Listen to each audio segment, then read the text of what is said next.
En primer lugar, agradecerles la presencia en esta actividad del ciclo teórico clínico de este año de ASAPIA. En ASAPIA nos hemos propuesto durante este año tomar un eje que de algún modo va a ir atravesando los desarrollos y las actualizaciones conceptuales que tiene que ver con las problemáticas diagnósticas en la actualidad, Ah, dado que justamente nos parecía que la cuestión de los diagnósticos, hoy tan en boga, constituye una de las cuestiones psicoanalíticas, clínicas y teóricas más importantes y en las cuales también se juegan las revisiones y reconceptualizaciones que tenemos que hacer permanentemente. Con lo cual, a lo largo de este año, todos los meses, el primer miércoles de cada mes, venimos desarrollando este ciclo. En los próximos encuentros que seguirán en julio, en agosto, en septiembre y en octubre, trabajaremos también la cuestión de discapacidades, familias, diagnósticos en patologías graves en la infancia, también la cuestión del diagnóstico en las situaciones de violencias y crueldades sexuales contra las infancias. Y hoy me convocaron en una invitación muy generosa de la Comisión Científica de ASAPIA para conversar con ustedes un rato respecto de otra de las problemáticas que hoy vienen presentándose en el campo psicoanalítico, en el campo clínico y también respecto de numerosas preocupaciones que se van produciendo respecto de las, podríamos llamar, infancias de géneros no normativos. Y si es preciso, producir alguna clase de diagnóstico respecto de ellas.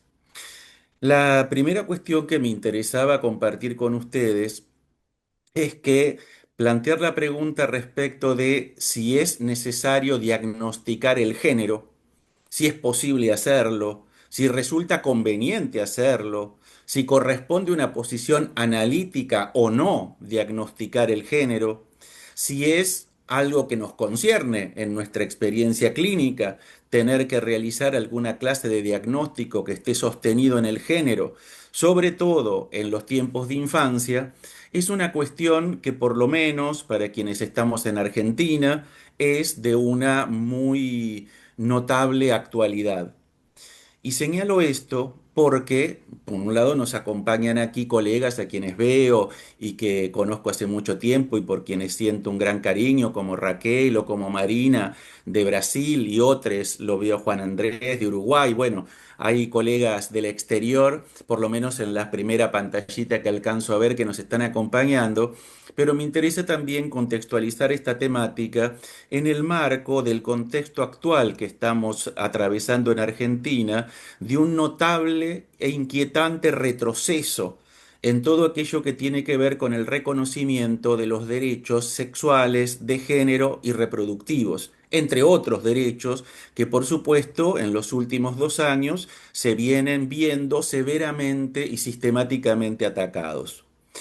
Nosotros sabemos en Argentina que desde el año 2012 contamos con una ley nacional de identidad de género que es reconocida como una de las leyes más progresistas de todo el mundo, incluso en su plexo normativo de avanzada que las leyes, por ejemplo, de los países nórdicos, que han tenido siempre una posición muy abierta respecto de los derechos de género. Esa ley, la ley 26.743, es una ley que en Argentina consagró la identidad de género como un derecho humano fundamental. Y esto es lo primero que aparece como caracterizando la posición argentina respecto de las problemáticas llamadas de género, que la identidad de género, según nuestra ley, es un derecho humano fundamental. Se inscribe, podríamos decir, en el horizonte de el derecho que todo ser humano tiene a ser reconocido en su identidad, incluyendo en su identidad lo que llamamos o se ha llamado la identidad de género, tal como ésta es autopercibida por el propio sujeto. Tiene además una segunda virtud, yo simplemente lo estoy recordando para quienes no conocen tanto la ley o no son argentinos, quienes estamos aquí la conocemos suficientemente. Y el segundo carácter novedoso es que ese reconocimiento de la identidad de género en nuestro país no requiere ningún tipo de intervención ni médica, ni psiquiátrica, ni judicial para poder ser reconocida, sino que solamente reclama un trámite administrativo. Es decir, que se basa en la declaración de la voluntad del sujeto y de su autopercepción.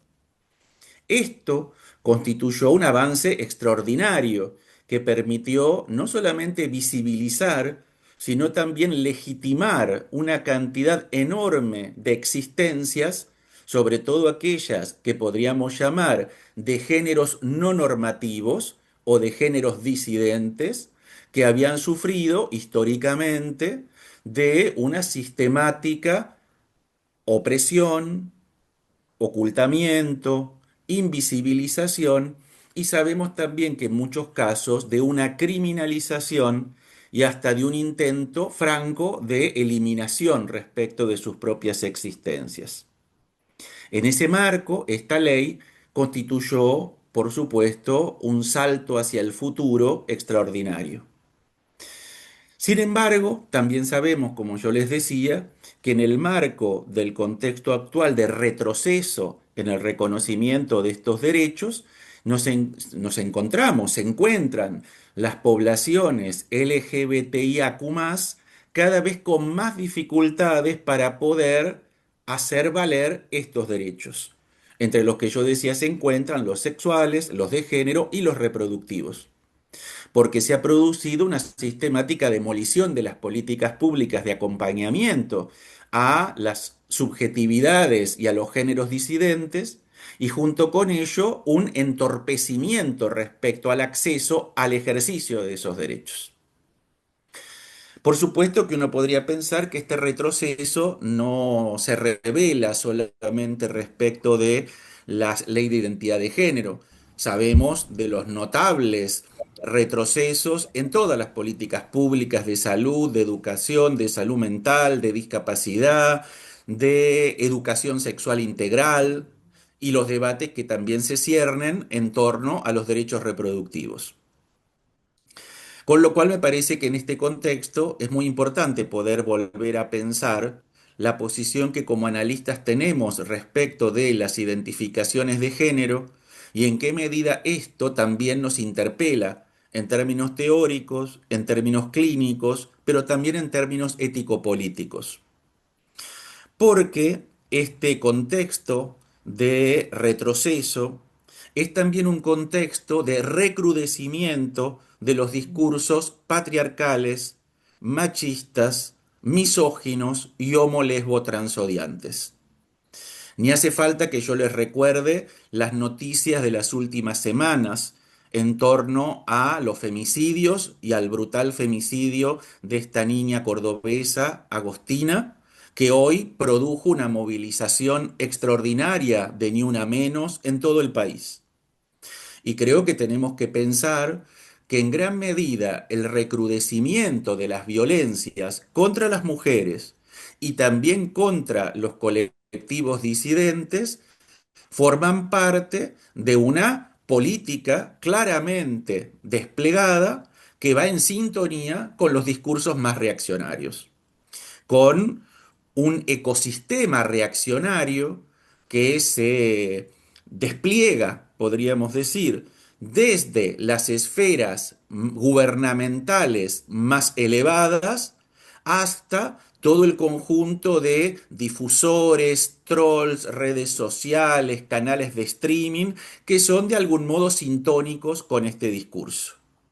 Con lo cual nos encontramos frente a lo que algunos autores llaman un ecosistema reaccionario que está constituido por una red capilar de difusión de discursos odiantes, de discursos que legitiman la crueldad y además lo curioso es que ese ecosistema reaccionario que podemos llamar libertario es a la vez profundamente conservador en términos morales y profundamente retrógrado al punto tal de alimentar posiciones claramente neofascistas.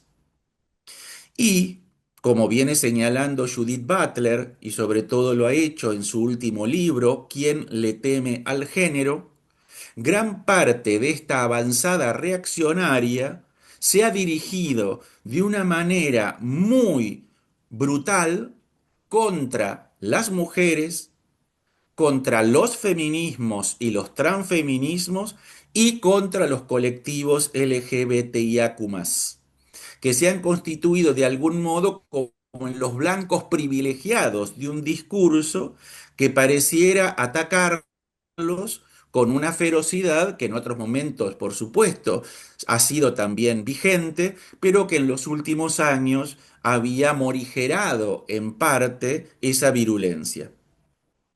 Entonces, me parece que es importante pensar la pregunta respecto de diagnosticar el género justamente en el marco de todo este contexto regresivo.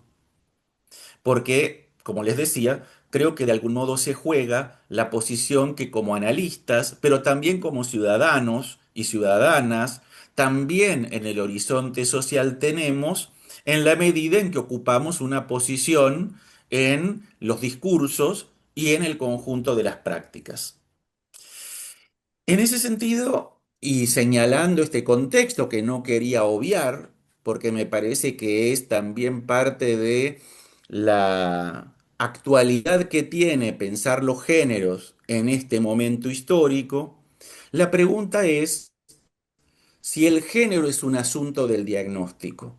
Es decir, si nos corresponde a los psicoanalistas elaborar diagnósticos a partir de la posición de género que un sujeto adopta, ya desde la infancia. ¿Por qué? Porque de algún modo plantear diagnósticos a partir de la posición de género, de la identificación de género, es también, de algún modo, patologizar el género o presuponer que en el género puede residir alguna determinación psicopatológica.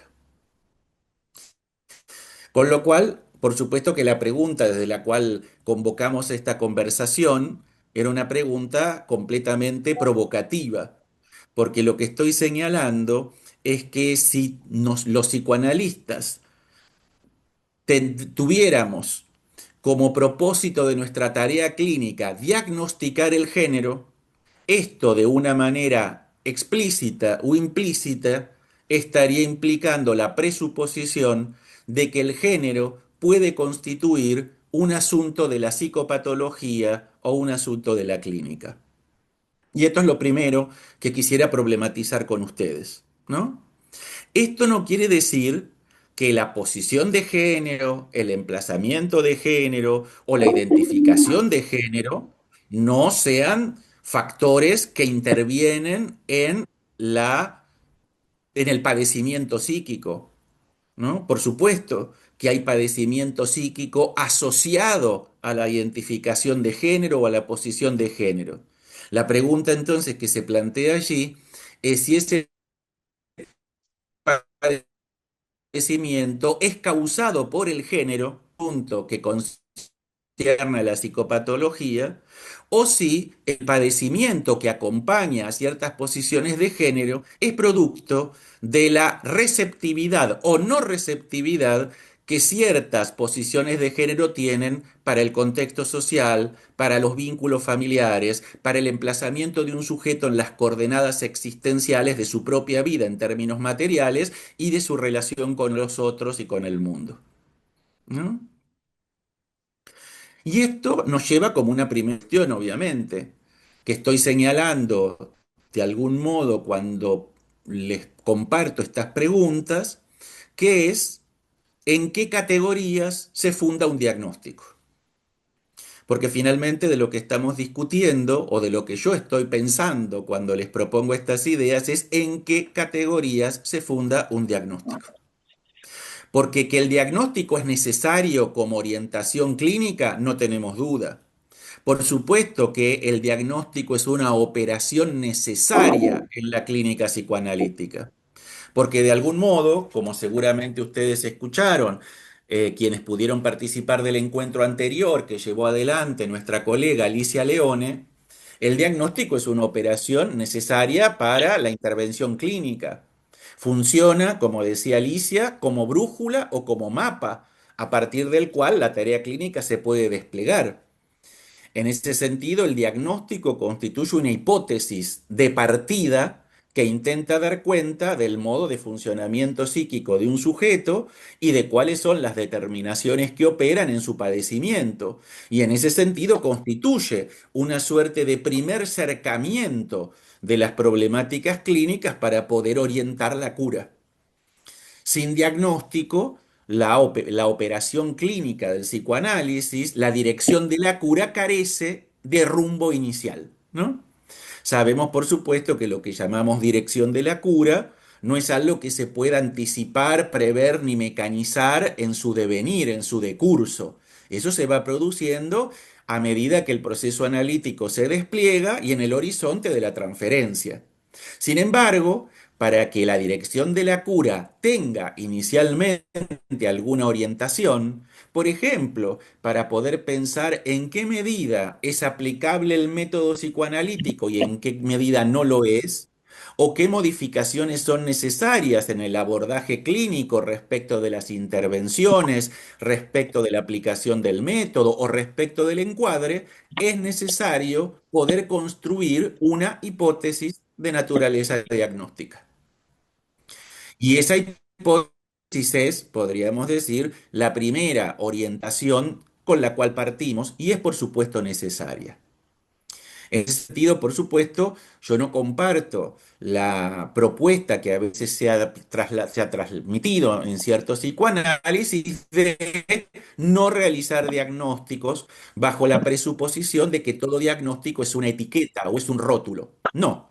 Hay, por supuesto, diagnósticos que funcionan brindando etiquetas, rótulos y posiciones fijas, pero eso no quiere decir que si hay alguien que dice allí que hay un micrófono abierto, creo que es de María Victoria Giambruno, por lo que yo veo, es que se activa su cuadradito verde. Le pedimos que vea de silenciarlo.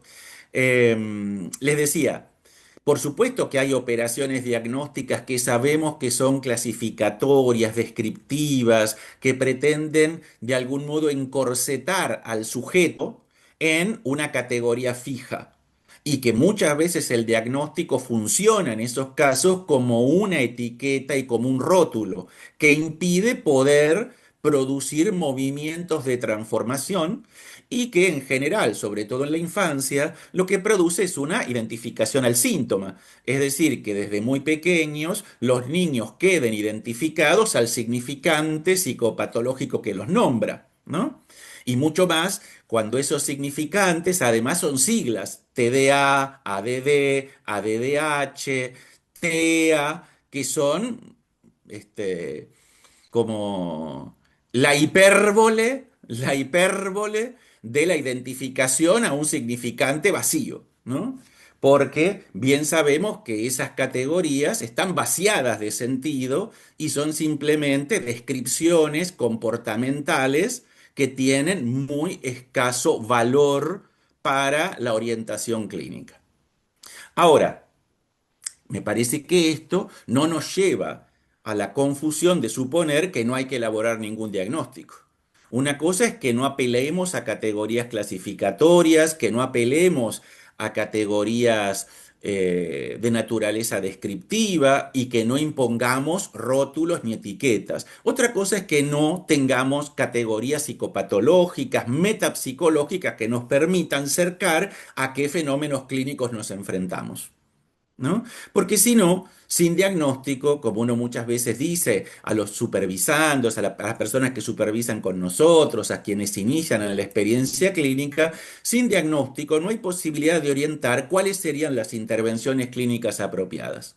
Por supuesto que después sabemos que el diagnóstico es una hipótesis y como toda hipótesis es revisable, es deconstruible, es recomponible a lo largo del proceso y no queda como una verdad primera revelada de una vez y para siempre.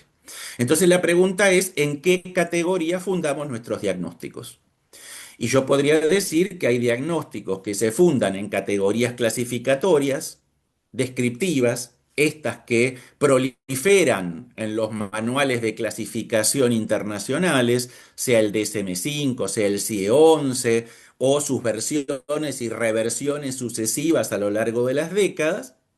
Y hay otras clases de diagnósticos. Está el diagnóstico metapsicológico, que en todo caso es el diagnóstico desde el cual, por lo menos en Asapia, entendemos que se lleva adelante una intervención clínica en psicoanálisis. Un diagnóstico metapsicológico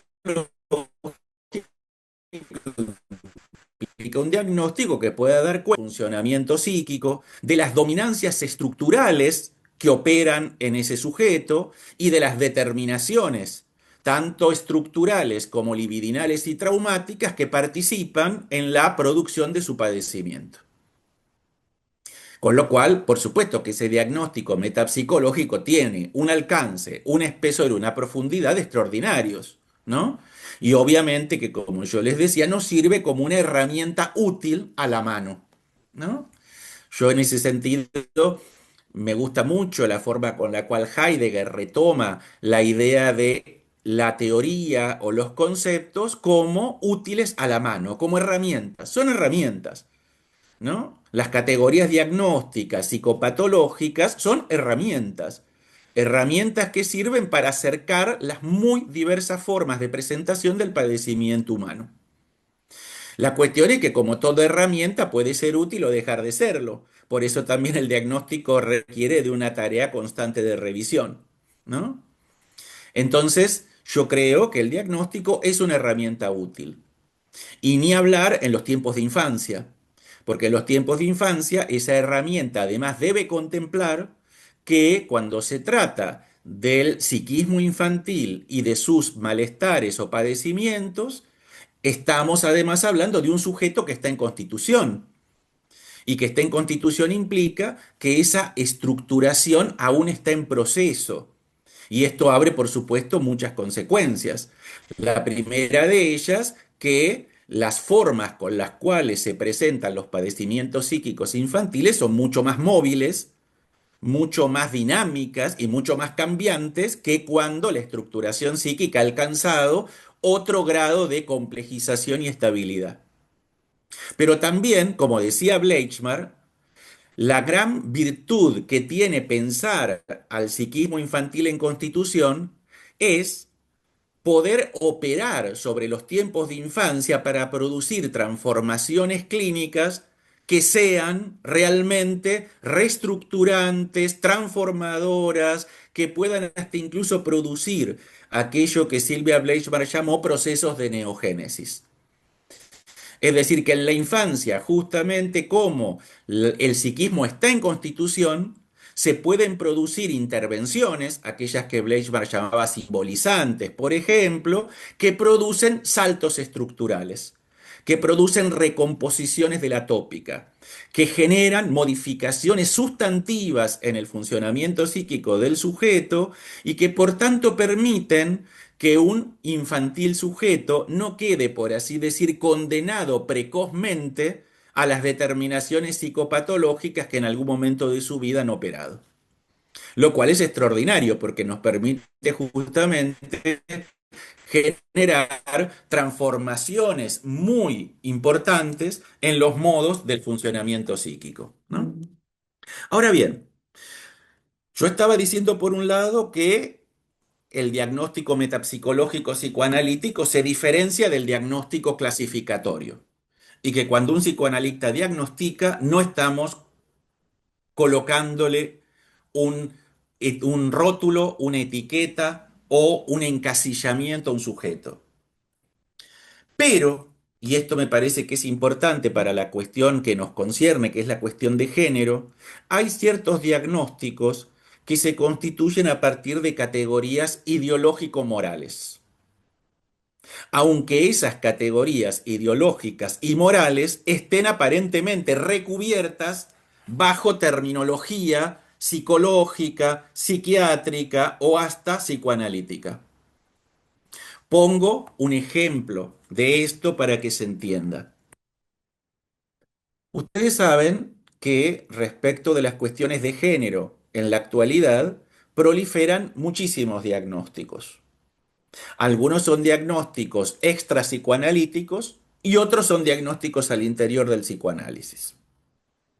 Por ejemplo, aquellas formulaciones que plantean que las infancias de género no normativo, y me estoy refiriendo, por ejemplo, a las infancias travestis trans, corresponden forzosamente a destinos que organizan precozmente la estructuración psíquica en la dirección de la psicosis, nos lleva a preguntar si ese diagnóstico de psicosis al cual muchas formulaciones psicológicas, psiquiátricas y psicoanalíticas tributan, está basado en criterios psicopatológicos o está basado en criterios morales, como sucedió en otro momento con el llamado diagnóstico de homosexualidad.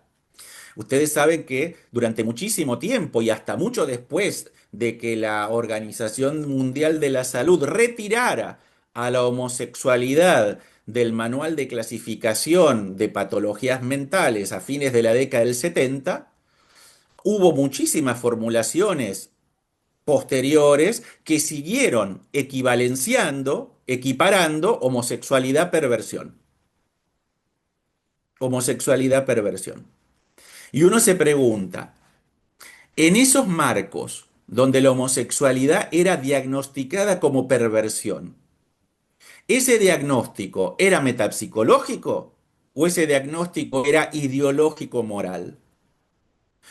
Y yo creo que nosotros podemos llegar claramente a una primera aproximación de esto, planteando que eran diagnósticos basados en principios y criterios morales, ideológicos, porque no existe ninguna razón metapsicológica para poder establecer una equivalencia entre homosexualidad y perversión.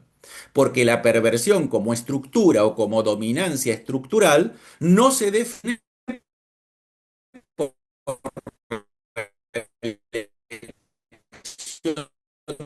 de objeto del sujeto. No decimos que llamamos la orientación del deseo. Con lo cual, digamos que adherir y pegar perversión a homosexualidad fue una operación moral, fue una operación ideológica y no una operación psicoanalítica, ¿no? Aun cuando les decía, en cierto psicoanálisis se propaló esa equivalencia y en algunos casos se lo sigue haciendo. Algo parecido, les decía, ha pasado con las infancias trans travestis. Las infancias travestis han sido patologizadas en los mismos términos en los cuales han sido patologizados todos los sujetos trans travestis, solamente por el hecho de que sus posiciones de género no son equivalentes a la cis norma, ¿no? A la norma cultural, social y moral que supone que entre el género, tal como fue asignado a partir del nacimiento en función de la diferencia anatómica, y la identificación de género, tal como el propio sujeto se autopercibe o la vive, tiene que haber una concordancia. Ese principio cisnormativo es un principio que ha llegado a patologizar también las identidades de género no normativos. Entonces nos hemos encontrado con muchas conceptualizaciones también al interior del psicoanálisis que han planteado, por ejemplo, que el travestismo es una perversión y que el transexualismo o el transgénero es una psicosis, sin más, sin más. Y otra vez, sin que esas afirmaciones resistan la prueba metapsicológica. Porque así como yo decía que no se puede definir una estructura por la elección de objeto, nos podríamos preguntar si se puede definir una estructura por la identificación de género. Es decir, si la identificación de género por sí misma, sea esta cis, trans, travesti, no binaria, fluida, agénero o las que eventualmente existen, alcanzan por sí mismas para producir un diagnóstico psicopatológico. Obviamente, como ustedes supondrán, la posición que yo tengo es que metapsicológicamente no es suficiente, que de ninguna manera se puede definir una dominancia estructural solo por el emplazamiento de género que en términos identificatorios implica la posición del sujeto y más precisamente la posición del yo. Con lo cual, cuando todavía hoy escuchamos formulaciones del estilo de plantear, por ejemplo, que un niño, una niña, una niñe trans travesti es el falo feminizado de la madre, o es el producto del estrago materno, o está inmerso en una lógica enloquecedora de una folie de una locura de dos, claramente ese diagnóstico no está sostenido en criterios metapsicológicos, está sostenido en criterios morales. Y esos criterios morales son criterios normativos que respecto de las infancias de género no normativo producen tres grandes operaciones: rechazo, recusación y sospecha. Es decir, que sobre las subjetivaciones no normativas de género sobrevuela un fantasma, digámoslo así. Sobrevuela un fantasma. Y ese fantasma produce rechazo, recusación o sospecha, ¿no? Cuando digo, por supuesto, rechazo, me estoy refiriendo a muchas posiciones que directamente deniegan toda aceptación a la posibilidad de que existan infancias de géneros no normativos. Cuando digo recusación, me refiero justamente a la imposibilidad de escuchar o de leer en esas subjetivaciones algo que sea genuino y no patológico. Y en tercer caso, por supuesto, la sospecha, la duda, la reticencia, esa especie de reserva que uno escucha todo el tiempo respecto a de qué manera hay que emplazarse en esa clase de itinerarios no normativos.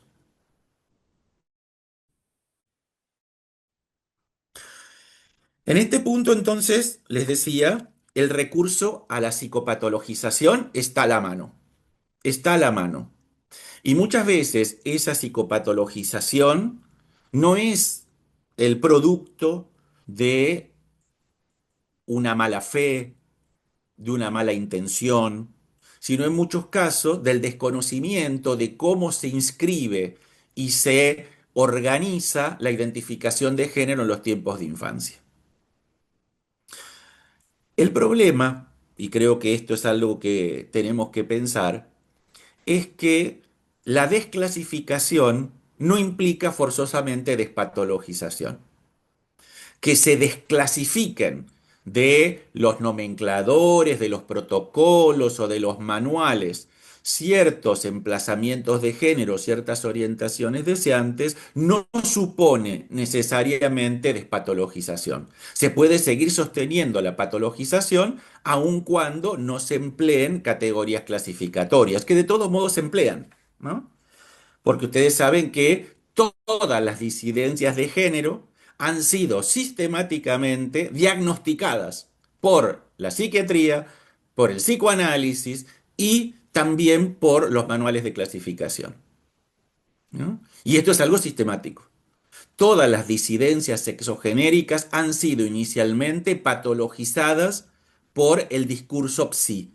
Y dentro del discurso psi incluyo la psiquiatría, la psicología y también cierto psicoanálisis. Porque categorías como trastorno de género, trastocamiento de la identidad sexual o el más reciente disforia de género son modos de categorización patologizantes, ¿no? Que han tenido su existencia y su transmisión muy fuertemente en los desarrollos psiquiátricos, en los desarrollos psicológicos y lamentablemente también en muchas posiciones psicoanalíticas, ¿no? Todavía hoy, a veces, uno se encuentra, incluso insisto, en el campo del psicoanálisis, con diagnósticos o con presunciones que hablan de trastorno de género, ¿no? Lo cual implica pensar que si lo que está trastornado es el género, es esa la causa de la patología del niño o del adolescente o eventualmente del adulto. Y ese discurso es, de algún modo, también sintónico y reforzante, por un lado, del discurso biomédico. Y esto no es algo que yo tenga pensado desarrollar en este momento, es algo que después en la instancia de diálogo quieren que conversemos, que es que en este momento el discurso biomédico es el que viene de algún modo pretendiendo marcar el orden de los géneros. Es decir, frente a la pluralización de los géneros, frente a la dispersión de los géneros, frente a la deriva de los géneros, hoy el discurso biomédico funciona como una suerte de restauración normativa y de llamado al orden. ¿Por qué? Porque con las propuestas biomédicas y biotecnológicas de intervención sobre los cuerpos, lo que pretende es restaurar el binario. Es decir, volver a la matriz binaria de dos géneros, que es justamente lo que hoy está en crisis. Podríamos decir que lo que ha entrado en crisis en gran medida es la matriz binaria de comprensión de los géneros. La idea de que hay solo dos géneros, masculino, femenino, y ambos definidos en términos cisnormativos por concordancia con la anatomía. Y lo que estamos observando ya desde la infancia y ya desde hace varias décadas, porque esto no es un fenómeno reciente, es que esa matriz binaria para la comprensión de los géneros ha estallado. Pero ha estallado en la experiencia humana, sin terminar de estallar en los discursos, ¿no? Es decir, hay una suerte de, digamos, de discordancia entre la experiencia humana, es decir, cómo se están forjando hoy los itinerarios de género, las orientaciones sexuales, la experiencia de habitar un cuerpo marcado por el género desde la infancia y los discursos. Los discursos, incluido también cierto discurso psicoanalítico, sigue siendo binario, mientras que las experiencias de género que observamos en la sociedad, en la cultura, en los entornos desde la infancia, ya desde hace tiempo vienen de algún modo deconstruyendo ese binario, proponiendo lo que yo en otro momento he llamado puntos de fuga al binarismo. ¿No? Entonces, tenemos por un lado experiencias de género desde la infancia que rompen con el binarismo, porque nos encontramos, como decíamos, con infancias trans, infancias travestis, infancias que performan masculinidades y femineidades plurales, y ni hablar en la adolescencia, con toda la recomposición identificatoria que allí se produce. Y tenemos adolescentes no binarios, género fluido, demigéneros, agéneros, y podríamos seguir, digamos, la lista de modos de designar posiciones de género en una pluralización prácticamente metonímica e incesante. Con lo cual uno diría, la experiencia del género se presenta hoy como una experiencia mucho más móvil, más dinámica, más fluida, más cambiante, menos atada a los estereotipos clásicos de la subjetivación convencional. Pero los discursos y los diagnósticos que están construidos sobre esos discursos siguen reproduciendo una matriz binaria y pretendiendo que las subjetividades de algún modo se acomoden a la matriz binaria. En otro momento histórico, ese fue el fundamento de las llamadas terapias de conversión. Las terapias de conversión, ¿qué propósito tenían? Volver a ubicar al sujeto en la matriz binaria de partida. En ese caso, tenían mucho más que ver con la orientación sexual. Ustedes recuerdan las terapias de conversión que existían para transformar a los homosexuales en heterosexuales. Por supuesto que las terapias de conversión no iban a la inversa, porque desde ese principio normativo se entiende que lo normal es la heterosexualidad y a los que hay que corregir y reencaminar por el buen rumbo es a los que se han extraviado respecto de ese destino.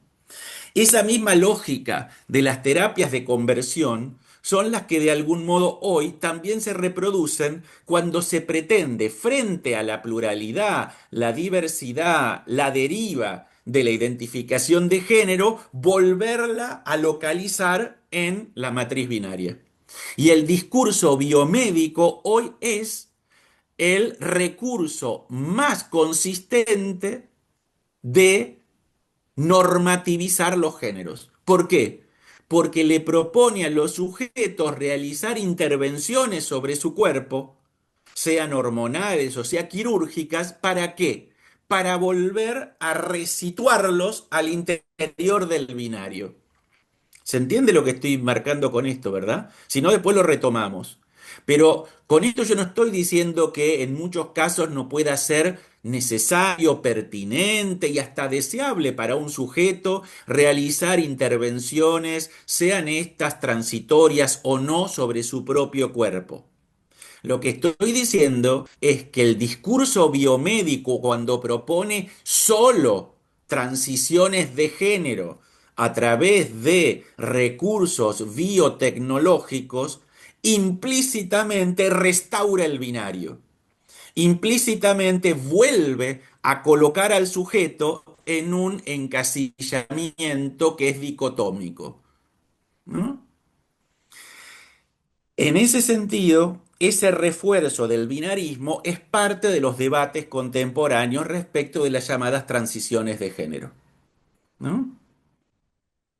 Y esto también es parte de una creciente medicalización, porque además a muchos sujetos el discurso biomédico les propone la transición como si fuera el salvavidas que permitiría resolver todos sus malestares, cosa que sabemos finalmente fracasa, porque los malestares psíquicos que puede sufrir cualquier sujeto no se recomponen a partir de esa clase de intervenciones.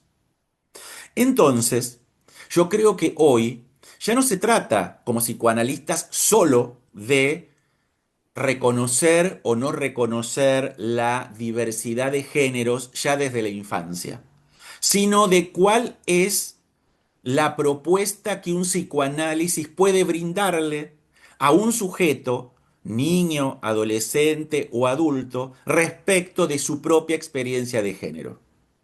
Esto implica la pregunta respecto a qué puede aportar la escucha psicoanalítica frente a los géneros no normativos, porque en muchos casos también la escucha analítica puede aportar binarismo, psiquiatrización y medicalización, cuando solamente se piensa que el modo de sostener subjetivamente a un sujeto de género no normativo va por la vía de el discurso biomédico, ¿no? Va por la vía de la modificación corporal.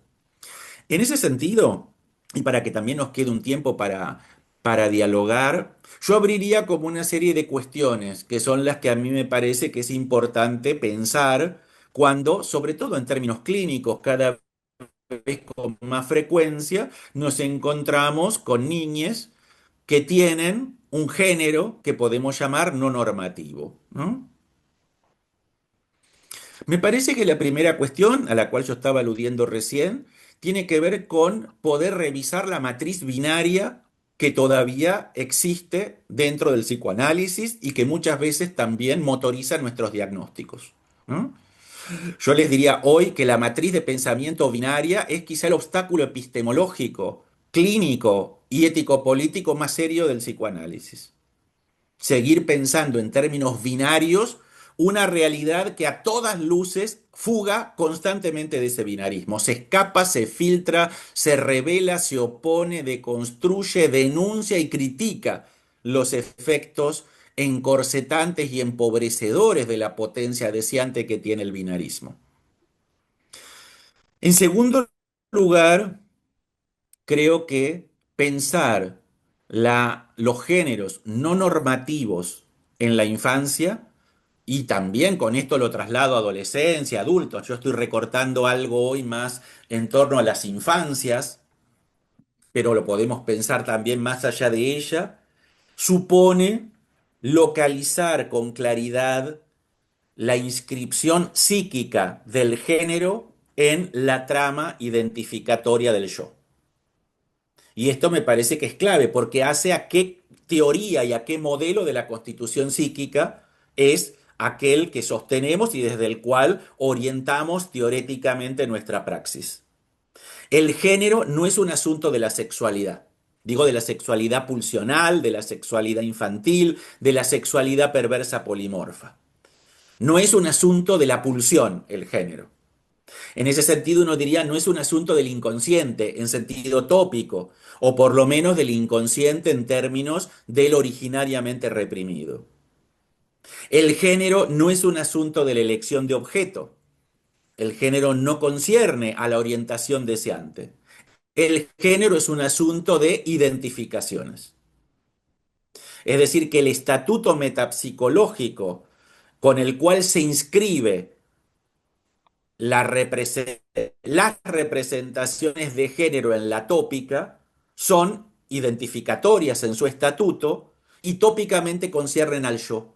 Es decir, que el género es un asunto del yo.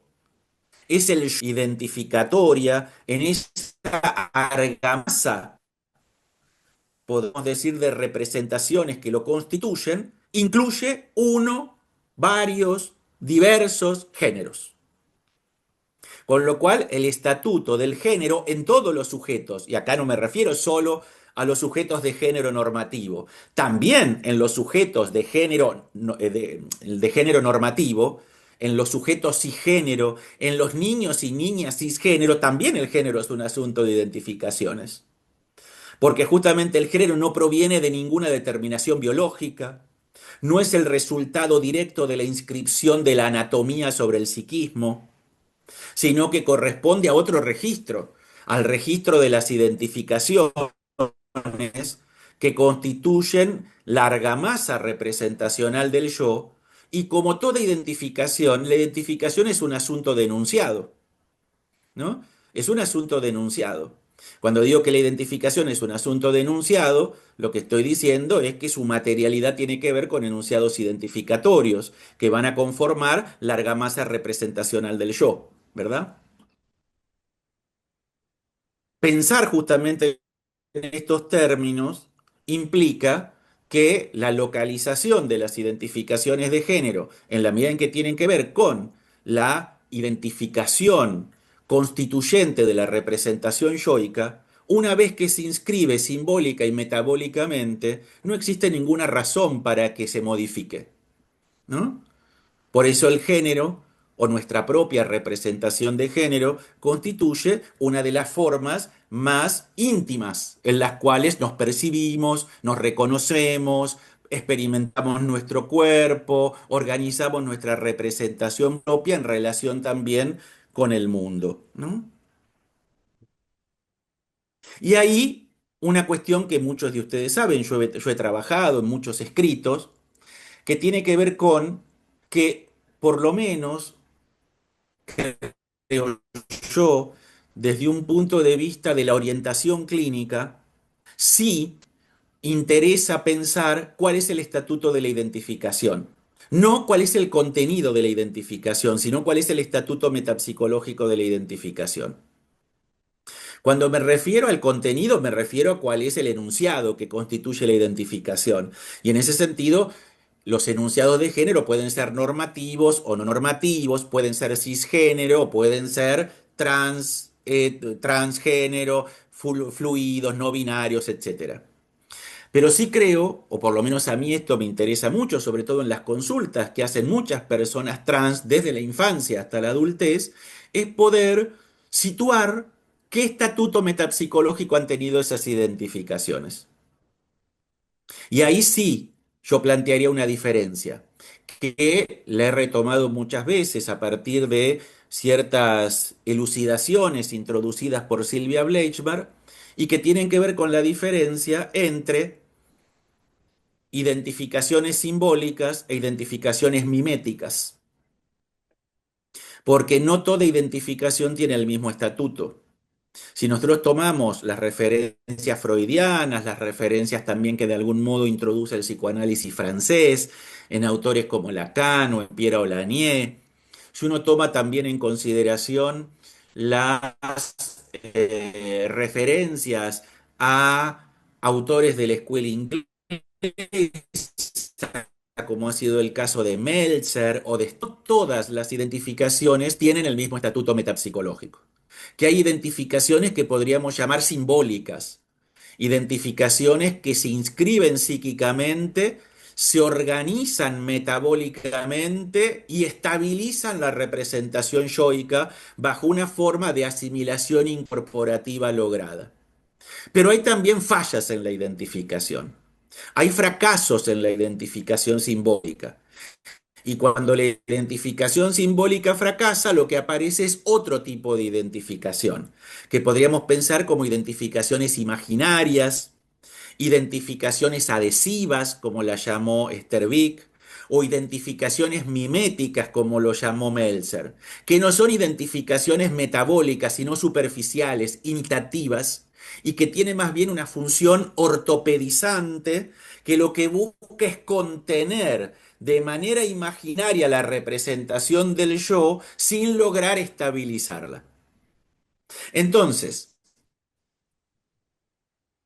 la cuestión de género, si es efectivamente del orden de la identificación, importa clínica y metapsicológicamente diferenciarla cuando es simbólica y cuando es mimética. Y esto, por supuesto, no corre solo para las subjetivaciones de género no normativo, corren también para los sujetos y género.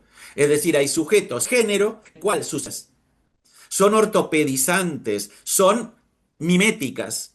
Y lo vemos, por ejemplo, muchas veces en ciertas subjetivaciones masculinas, de esas formas de la masculinidad machista tradicional que se aferran imaginariamente a ciertos emblemas identificatorios de la masculinidad tradicional para conservar alguna estabilidad yoica y que cualquier vacilación o desbalance produce crisis y colapsos narcisistas gravísimos.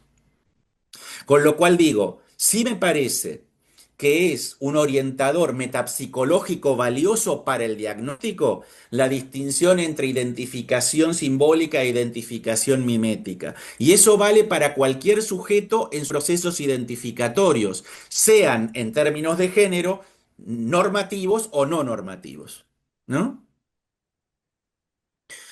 Creo también que, sobre todo en la infancia, porque estamos hablando de un tiempo de constitución psíquica, pero también en la adolescencia, porque estamos en un tiempo de recomposición psíquica, de reestructuración identificatoria, es importante pensar la identificación de género no como una experiencia fija, no como una experiencia que se establece de una vez y para siempre, no como un punto de llegada, no como una identidad, sino como un proceso, como una experiencia, como una trayectoria o como un itinerario. Eso quiere decir que quizá estemos, sobre todo en este momento histórico, frente a composiciones y plazamientos de género desde la infancia que tienen movilidad, fluidez, que van generando exploraciones, modificaciones. Es decir,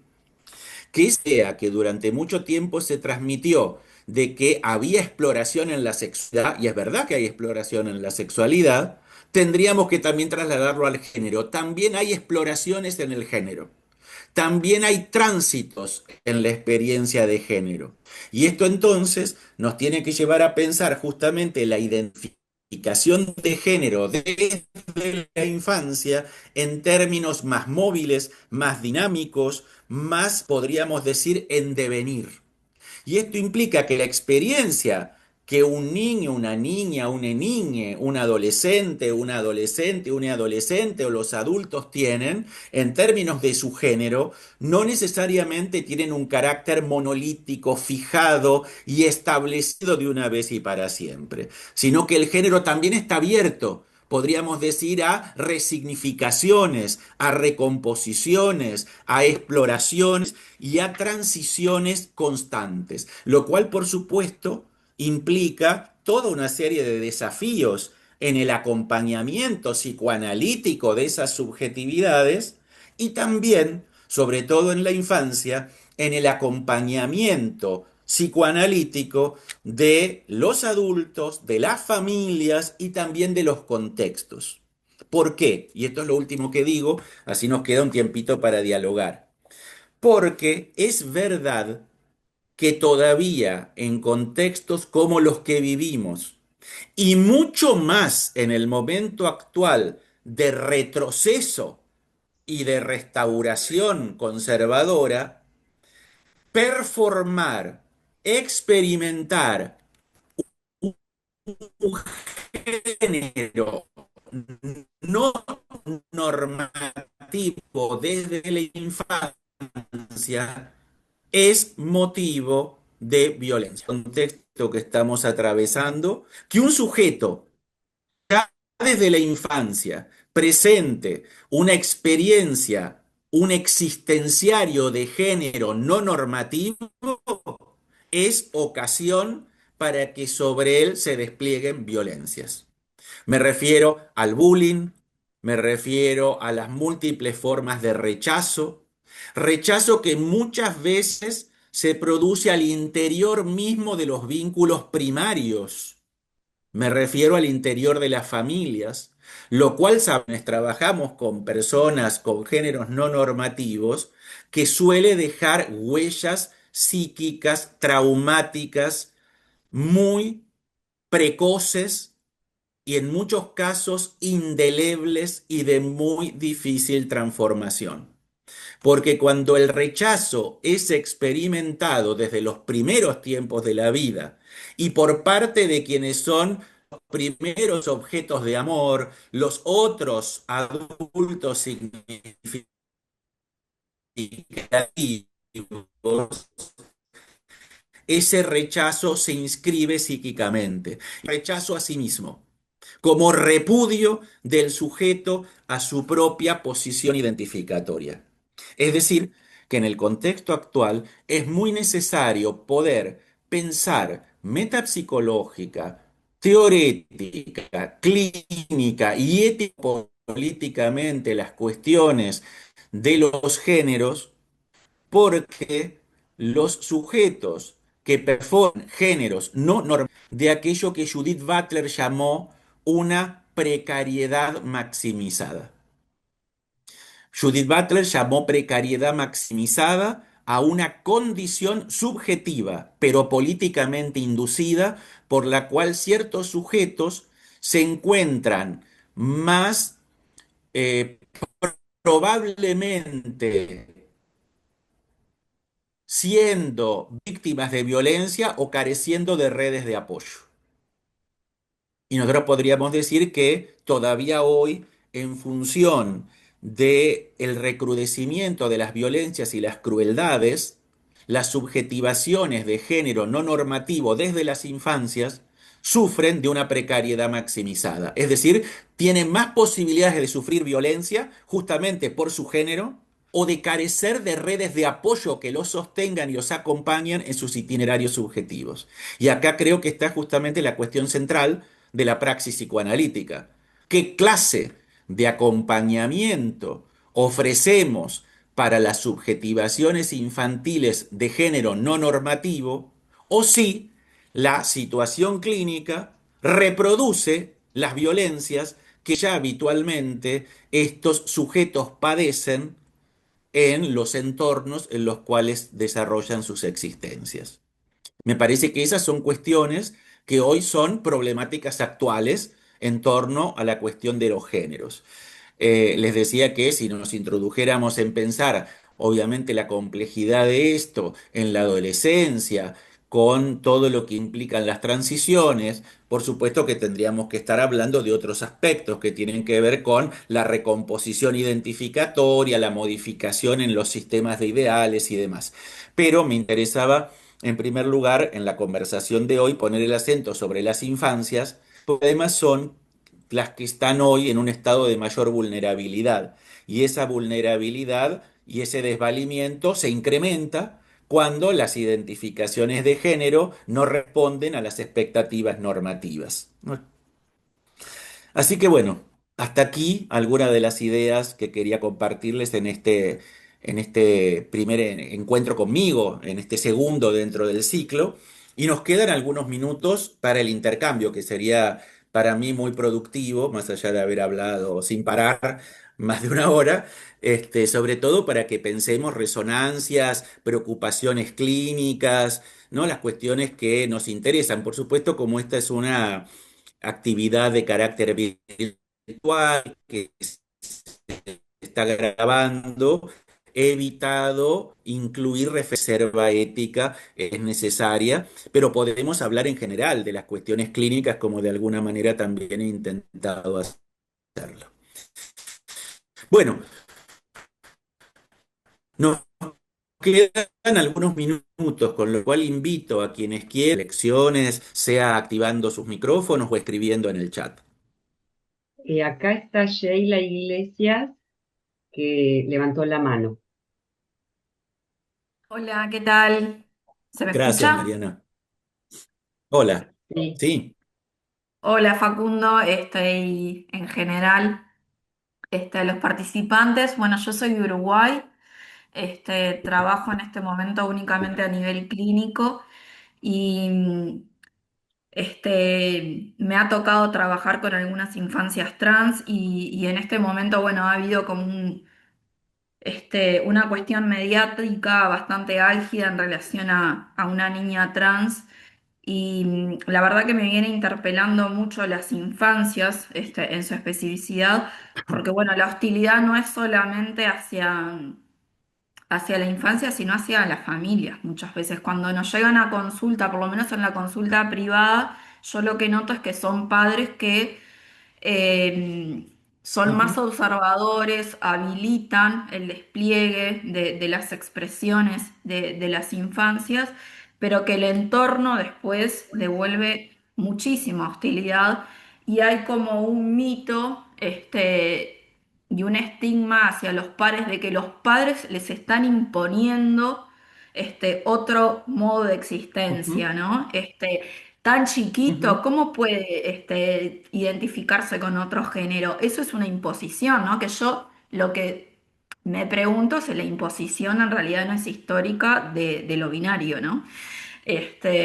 Si no va por otro Ujú, lado. Pero bueno, esto, me parece que hay como mucha cosa ahí para desarticular, sobre todo en las infancias, cuando se cuestiona mucho de que tan chico el niño se identifique con un género que no es el binario.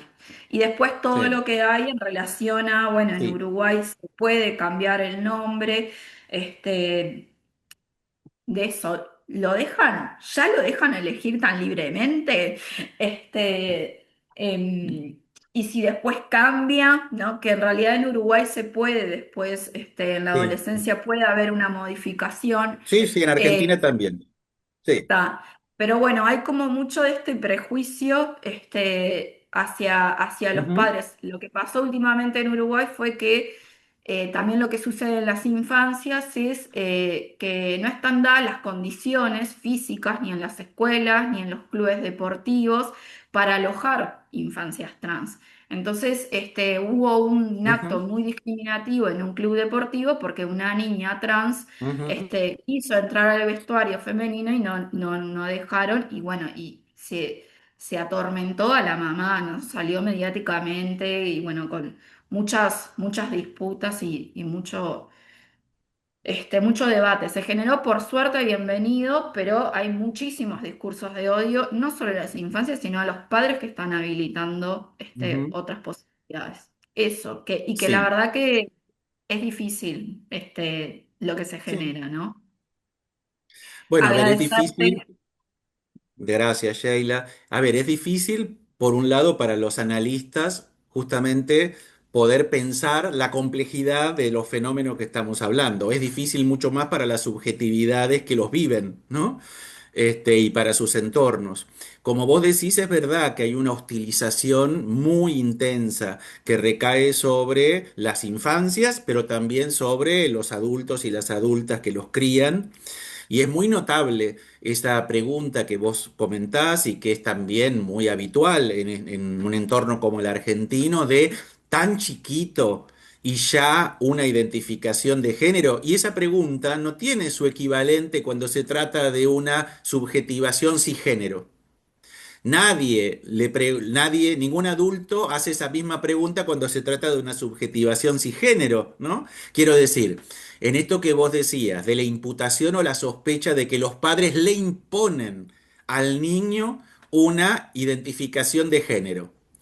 Bueno, en todo caso, no diría si los padres imponen una identificación de género, no la imponen también cuando esa identificación de género es cis y se corresponde con la anatomía, solamente se impone cuando es no normativa, pero no se impone cuando sí es normativa. Tan chiquito van a acompañar una identificación de género no normativa, pero la misma pregunta no se hace cuando tan chiquito van a acompañar una identificación de género normativa.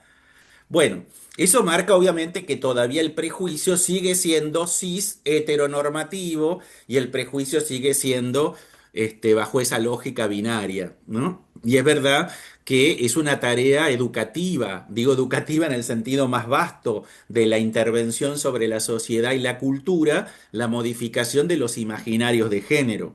Y por supuesto que esa modificación es una modificación que diría es larga, lleva mucho tiempo y además se juega también en dimensiones de tensión y de conflicto, ¿no? Porque hay imaginarios que están en tensión respecto de eso. Con lo cual, es claro que esa situación, digamos, de violentamiento sobre las infancias y sobre sus familias es también un punto de alerta para los psicoanalistas. ¿No? Sobre todo para no naturalizar esa forma de ejercicio del violentamiento, para no imputárselo al sujeto. ¿No? Porque, por ejemplo, lo que vos decías me hacía acordar a que muchas veces se dice que las subjetivaciones de género no normativo tienen estadísticamente tasas más altas de depresión y de suicidio, lo cual es verdad.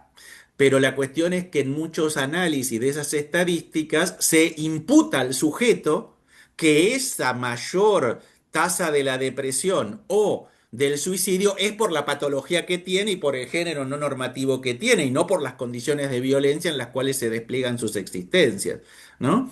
Entonces creo que es un llamado también de atención, sobre todo para no reproducir esas formas de violencia que también se pueden reproducir al interior de los consultorios y de las prácticas, digamos, psicoanalíticas o de salud mental, ¿no? Acá me Vi otras manos Patricia, también. Patricia, Patricia sí. Serena, y después Luisa Tiravanti. Bueno, vamos a ver cómo se va dando. Ujú. Patricia Serena.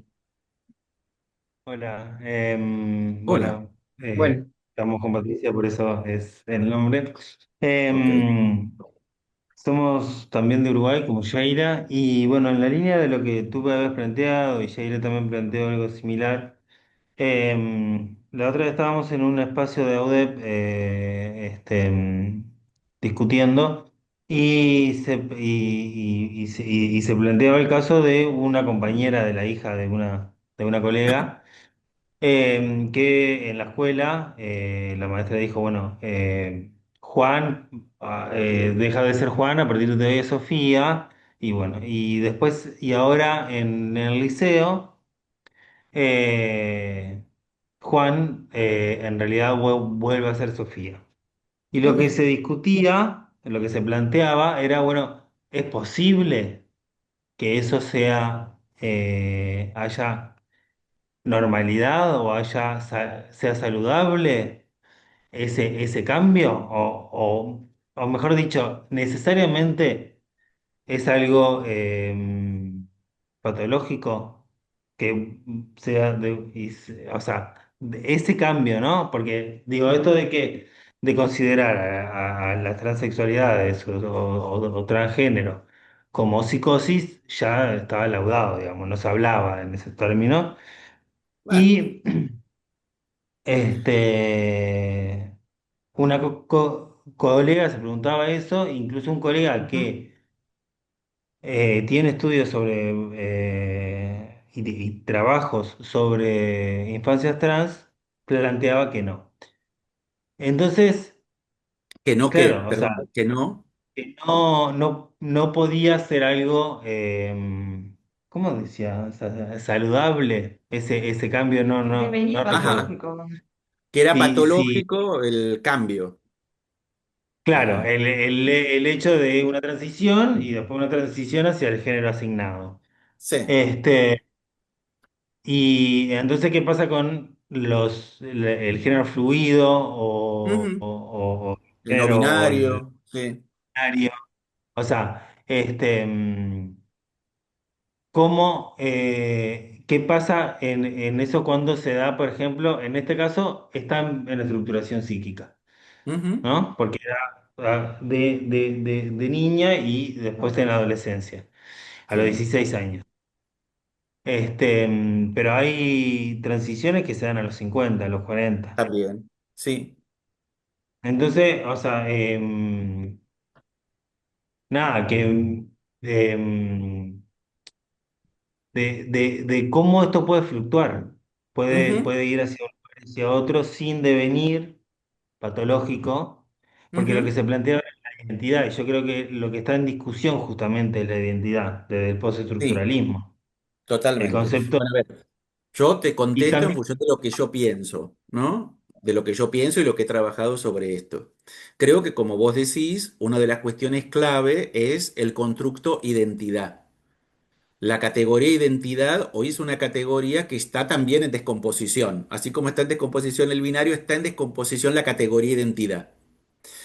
Cuando me refiero a la categoría identidad, me refiero a la representación de la identidad como una cierta posición unitaria, una, fija, establecida en algún momento de una vez y para siempre. Me parece que justamente las formas de subjetivación contemporánea son antidentitarias, en ese sentido. Es que no solamente las identidades de género, las identidades sexuales, las identidades laborales, las identidades vocacionales, hoy no se presentan con ese grado de fijeza monolítica que uno suponía que se alcanzaba una vez y para siempre y quedaba relativamente fija. Yo creo que cuando un colega dice que una modificación de una transición y una transición en otra dirección, ¿no? Es algo patológico a priori porque todavía tiene un prejuicio identitarista. Es decir, está suponiendo que la identidad, sea cis, sea trans o sea la que sea, en algún momento termina de fijarse, termina de abrocharse y se clausura cualquier tipo de transformación, ¿no? Entonces, desde esa perspectiva, creo entender, supone que si alguien se emplazó en una identificación en la infancia y en la adolescencia migra esa identificación, esa migración es forzosamente patológica porque la identidad no ha terminado de coagular de manera estable. Yo creo que acá el gran problema es el obstáculo de la categoría identidad. Por eso yo no hablo de identidad y hablo de identificación. Porque las identificaciones sabemos que son móviles, que se recomponen todo el tiempo, que se reensamblan, se resignifican, se abandonan y se ganan otras. Con lo cual, yo no pensaría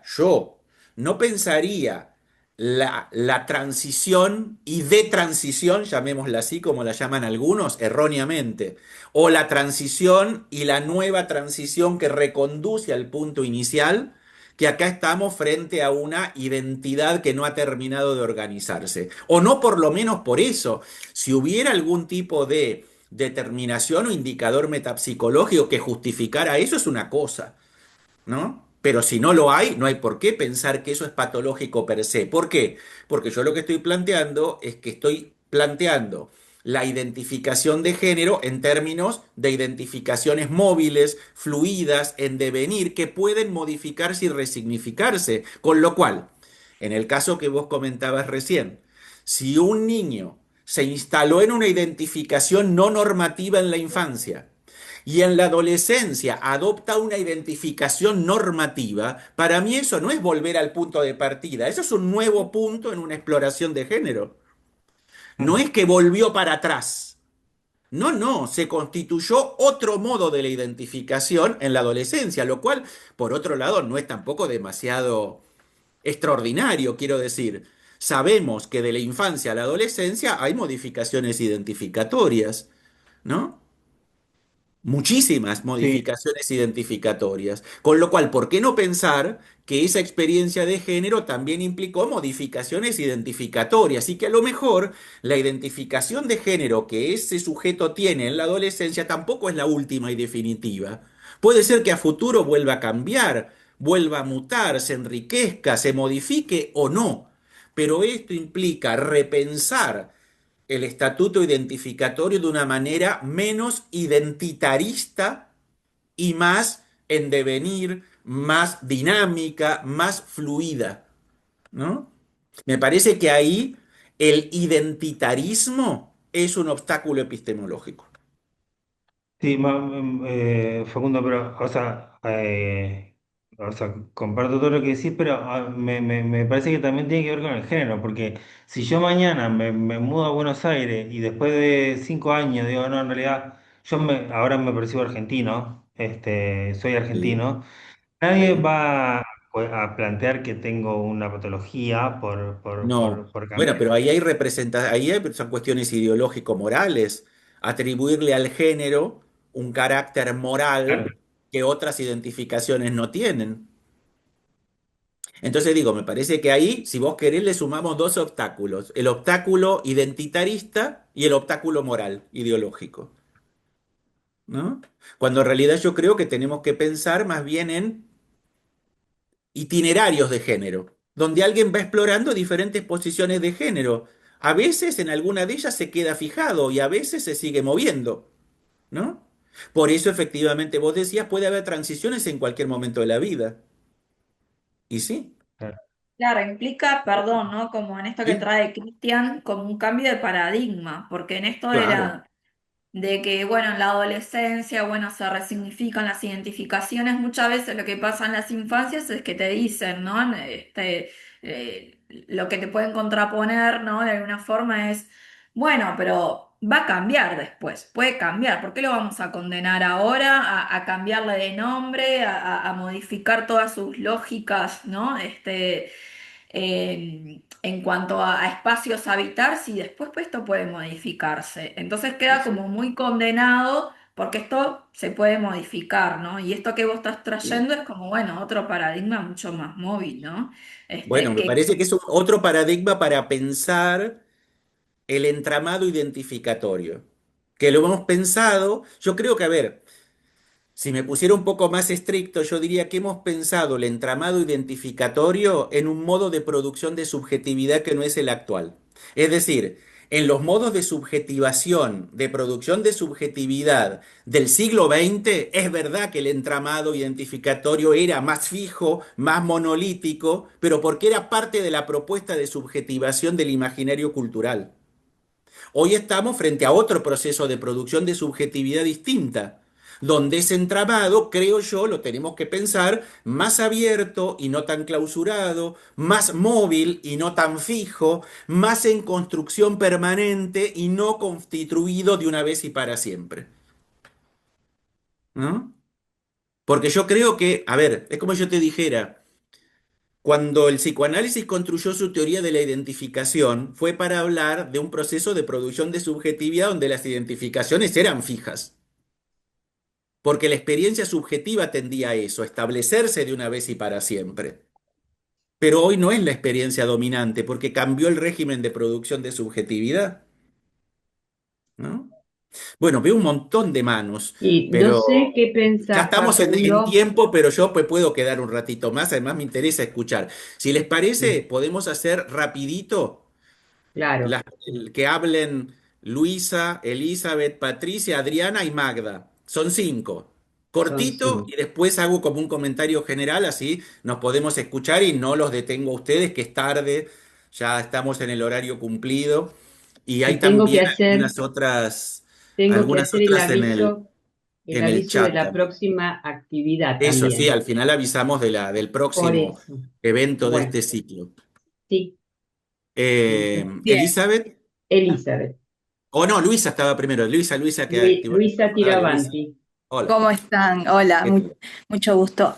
No, me quedé pensando en esto, Facundo, que vos estabas trayendo sobre pensar desde este nuevo paradigma la identidad, ¿no? En Ujú, esta cuestión un poco más móvil, porque un poco por ahí venía las cuestiones que venía pensando mientras te escuchaba en torno a la clínica, ¿no? En esta movilidad que se escuche y cómo no patologizar, pero sí me ha pasado clínicamente pensando que a veces han devenido estas cuestiones, estas exploraciones identitarias, sobre todo sería como en adolescentes, varones trans, ujú. pero que algo me hacía ruido y yo era cómo me meto en esto sin patologizar, porque eran encima niñas en ese momento que habían tenido una pubertad precoz.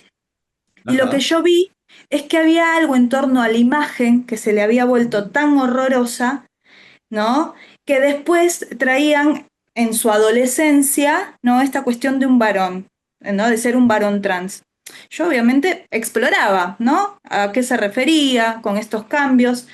Y a mí lo que me hacía ruido es que aparecía más una cuestión defensiva de Ujú, esta imagen, ¿no? Y en un par habían tenido ciertos abusos también, ¿no? Conductas abusivas y una sexualización, ¿no? De ese cuerpo. Entonces era como, ¿cómo encaraba eso sin, ¿no? Tampoco invalidar esta exploración que estaban haciendo, pero que a la vez metapsicológicamente pensando me parecía que habían otras cuestiones ahí.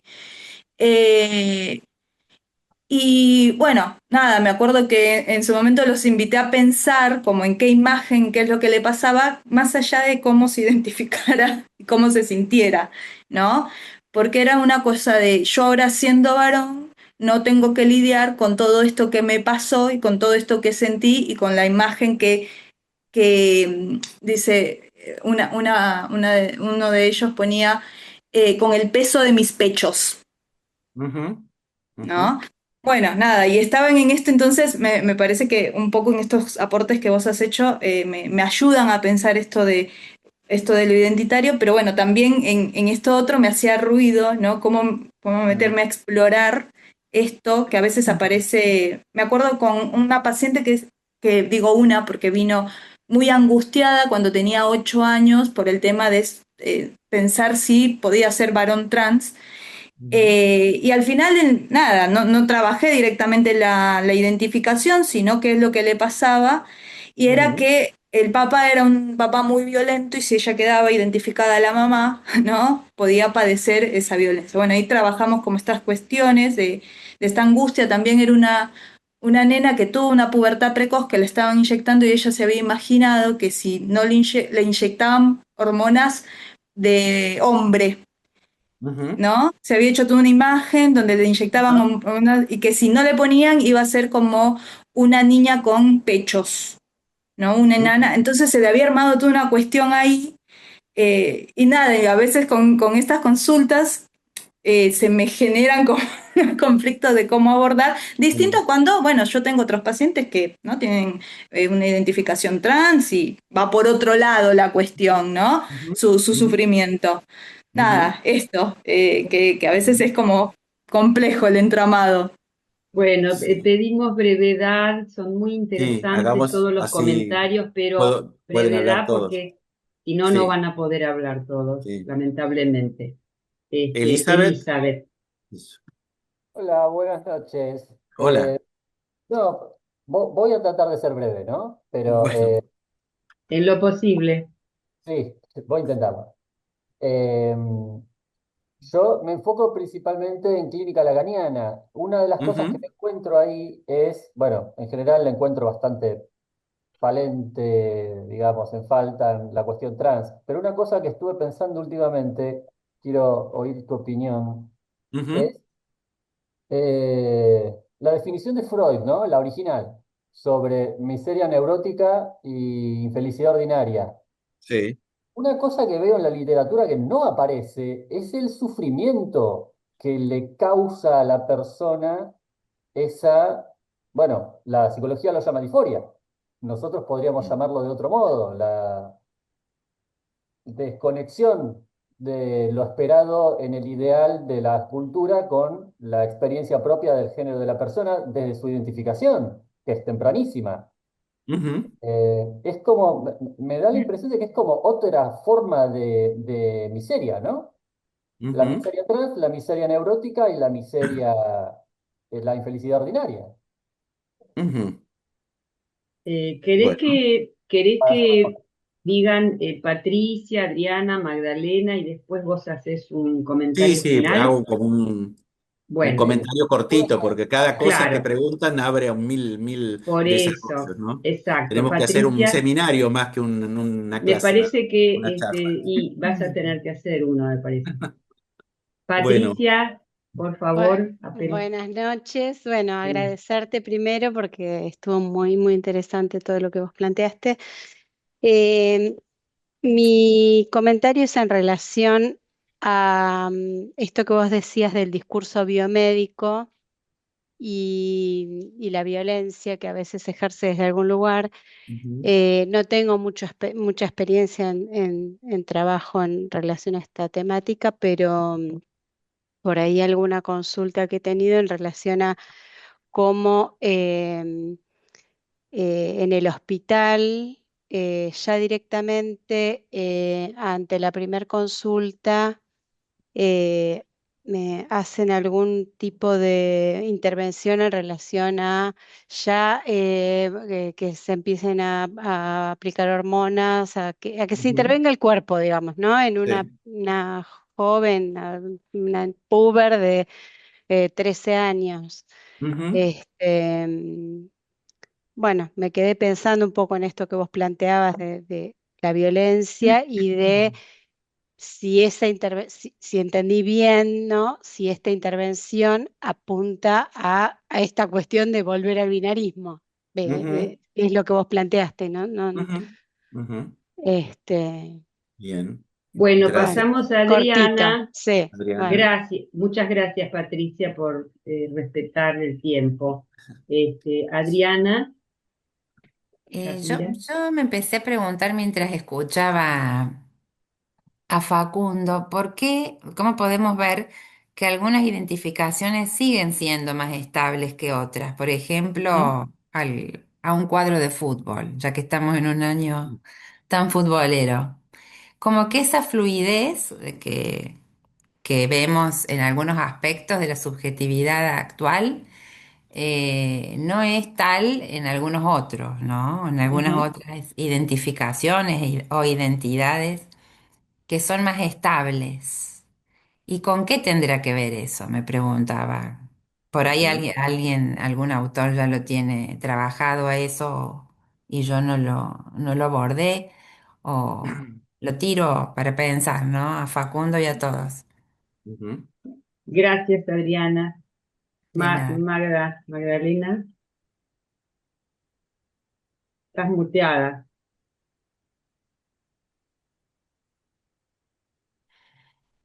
Ahí está.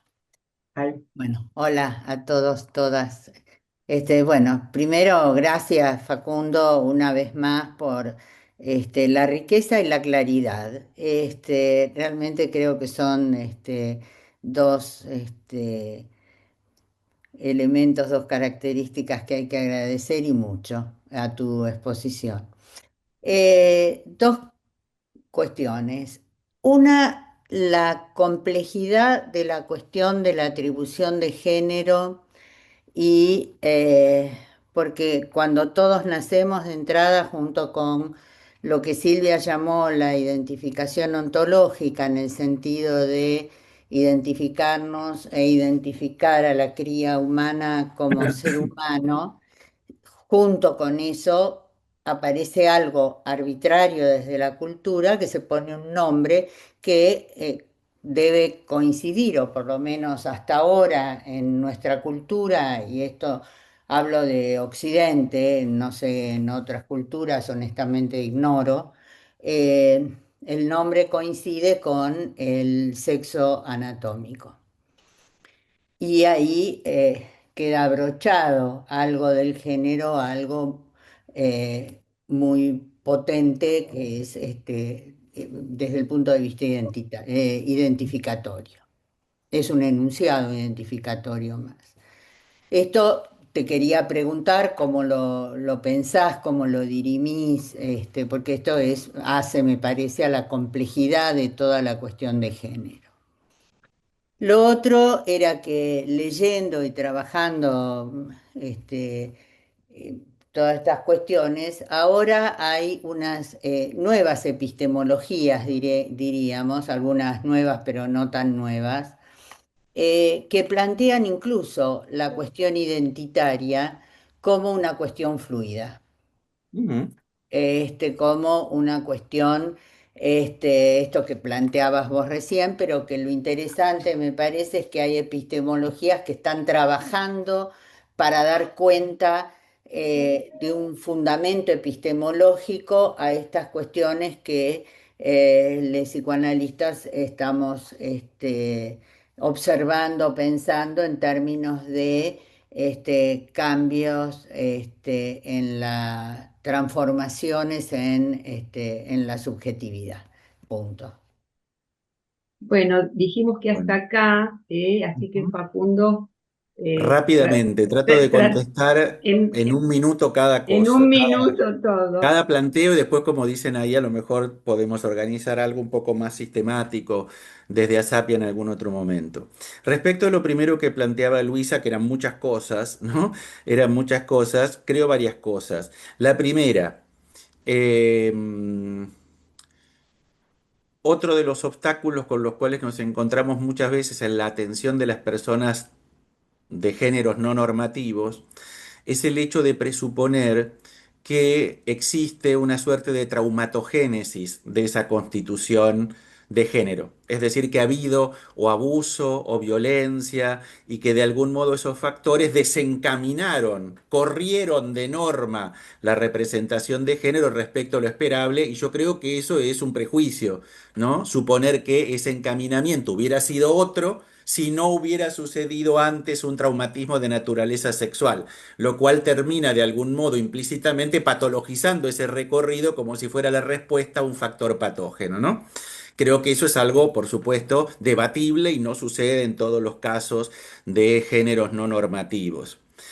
Creo que por otro lado es verdad que toda identificación tiene una función defensiva. Las identificaciones son organizaciones defensivas del lado del yo, con lo cual todas las identificaciones tienen una función defensiva, sean estas cis o no cis. También sabemos que hay identificaciones, por ejemplo, cis, a ciertos enunciados de la masculinidad que son defensivos respecto de fantasmas pasivos, feminizantes o homosexuales. Entonces yo diría, no es que en algunos casos las identificaciones son defensivas, en todos los casos las identificaciones son defensivas. Y acá me parece que va la cuestión de cuál es el estatuto que tienen esas identificaciones.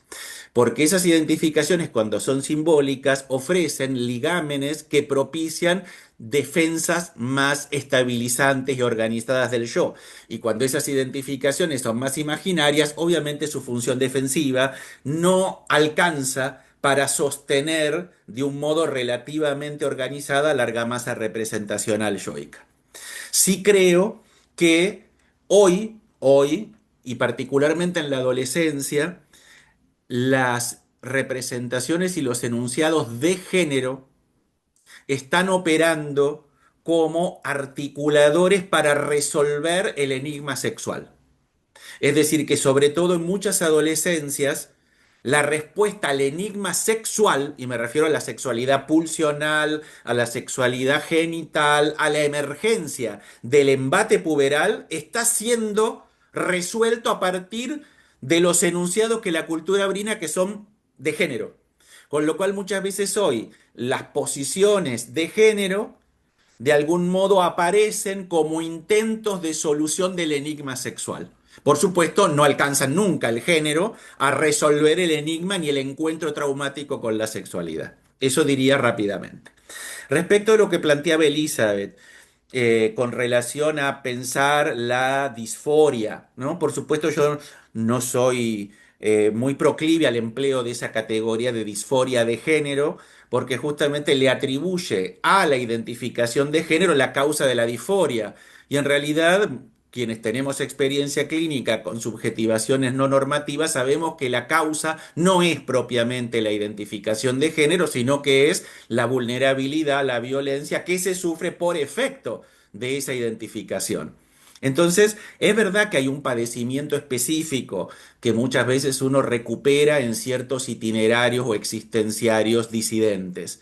Pero yo creo que ese padecimiento no es producto de la identificación de género. Podríamos decir que es producto de condiciones sobreagregadas al género.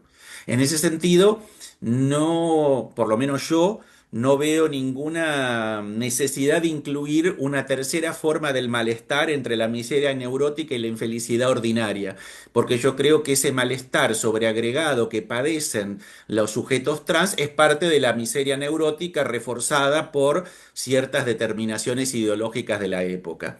Porque finalmente tener conflicto con el ideal es propio de la neurosis, no es propio de los sujetos no normativos o disidentes, ¿no? Respecto a lo que traía Patricia, efectivamente lo que yo planteaba en alguna medida es que que el discurso biomédico como única alternativa a la resolución de los malestares subjetivos constituye una forma de violencia porque busca reencauzar las subjetivaciones no normativas al binario normativo, ¿no? El discurso biomédico funciona hoy como una suerte de llamado al orden por la vía de la modificación corporal. En ese sentido, obviamente, el gran problema está en que muchas personas que consultan a los dispositivos de salud ingresan rápidamente en un protocolo que medicaliza la no normatividad de género e impone como única alternativa el abordaje biotecnológico. Ahí está la diferencia con un psicoanalista. Cuando nosotros recibimos esa consulta, no disparamos el protocolo de atención biomédica, sino que exploramos el modo fantasmático, cómo se constituyó esa identificación, si el sujeto desea o no desea intervenir sobre su cuerpo, porque hay muchísimos sujetos con géneros no normativos que no desean modificar su cuerpo a través de ninguna intervención y que en todo caso, digamos que buscan performar disidencias corporales. Y creo que acá hay una cuestión central, es que no se va a terminar de despejar el problema de la diversidad de géneros si no se incluye la posibilidad de disidencias corpóreas, ¿no? Mientras sigamos pensando que el cuerpo es binario, anatómicamente determinado, y no pensemos que hay muchas formas de habitar el cuerpo y la anatomía. Respecto a lo que decía Adriana, es verdad que no todas las identificaciones tienen en ningún sujeto la misma fijeza.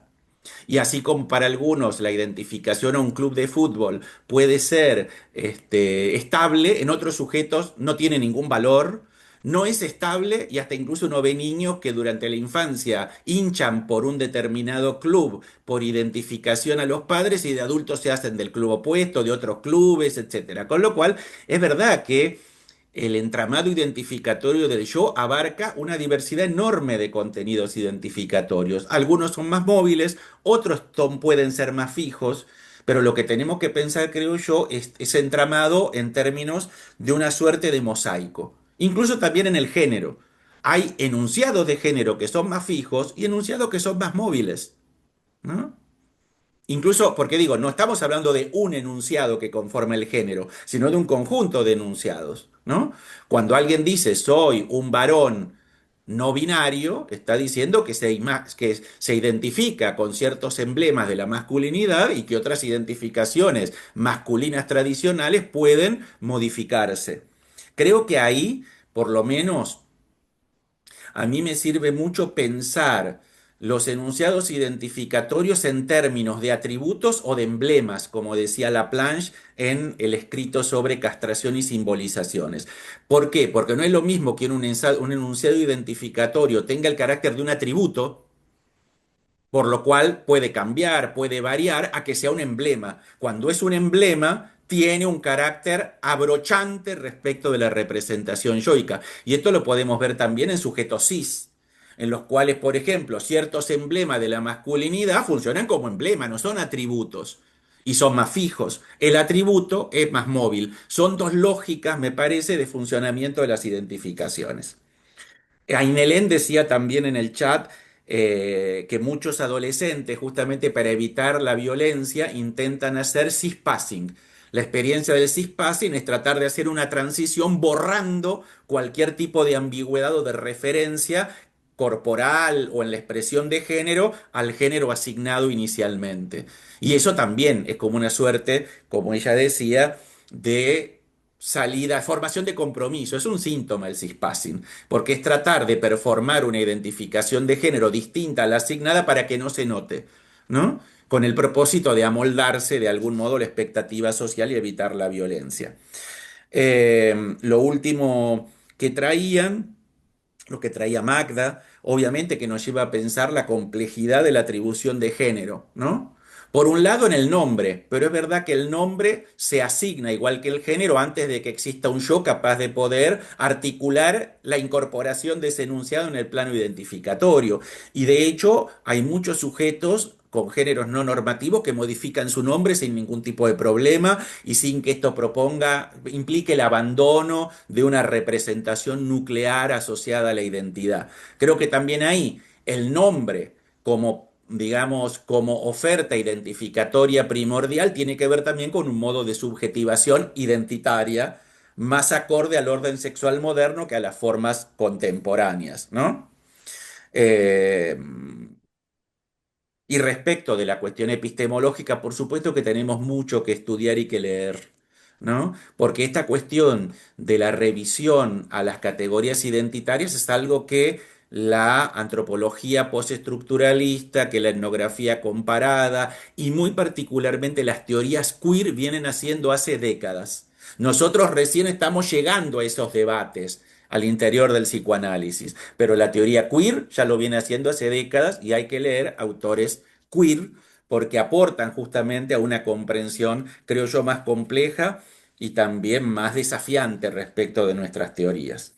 Y por allí también preguntaba Inelén, no, preguntaba Lorelei en el chat por publicaciones. Yo he escrito bastante sobre identificaciones y sobre la diferencia entre mimesis e identificación simbólica. En el libro que se llama Psicoanálisis y Género, escrito sobre la violencia, el trabajo, la sexualidad.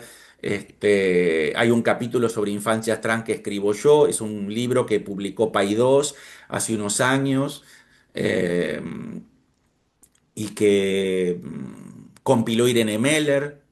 En el último libro del foro de, no, en el libro del foro de psicoanálisis y género que se llama El género en llamas, publicado por la editorial Entre Ideas, escribo un capítulo que se llama Sexualidades y Géneros en Fuga, donde también hablo de esto. Hay un libro publicado en Brasil que se llama Sufrimientos Contemporáneos, que compiló Raquel Moreno García, donde hablo específicamente del Estatuto de la Identificación, y este año sale un libro donde escribo sobre esta cuestión del estatuto metapsicológico de la identificación en un libro colectivo de la Universidad Nacional de La Plata, que va a salir ahorita, ahora está saliendo, supongo, en los próximos meses.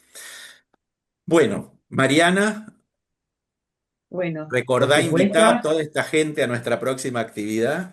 por supuesto. Bueno, antes del aplauso voy a decir que el miércoles 1 de julio va a hablar el licenciado Jorge Canti de familias y diagnósticos en las infancias con patologías graves.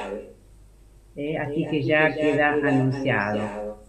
Bueno, podemos desmutearnos y aplaudir a la hermosa y excepcional charla de Facundo. Muchísimas gracias, Facundo. Gracias. Más que interesante. Gracias.